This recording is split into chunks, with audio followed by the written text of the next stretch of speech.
Hi.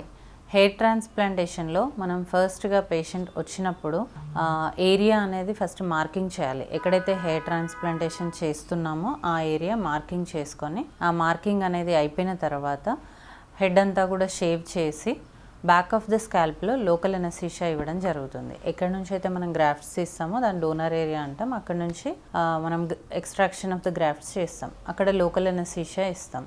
ఆ తర్వాత extraction of grafts జరుగుతుంది. అండ్ దెన్ రెసిపియంట్ ఏరియాలో ఎక్కడైతే మనం ఇంప్లాంట్ చేస్తున్నామో అక్కడ లోకల్ ఎనస్థీషియా ఇచ్చిన తర్వాత స్లిట్ మేకింగ్ అనేది చేసుకోవాలి to implant the grafts. Once implantation అయిపోయిన తర్వాత బ్యాక్ ఆఫ్ ద స్కాల్ప్ మనం డ్రెస్సింగ్ చేసి 24 hours తర్వాత డ్రెస్సింగ్ అనేది రిమూవ్ చేసుకొని టాపికల్ యాంటీబయాటిక్ క్రీమ్ అప్లై చేయాలి. సో ఈ రకంగా హెయిర్ ట్రాన్స్ప్లాంటేషన్ అనేది చాలా simple, easy procedure and it is a sutureless procedure. మొత్తం సర్జరీ అంతా కూడా లోకల్ ఎనస్థీషియాలో అయిపోతుంది.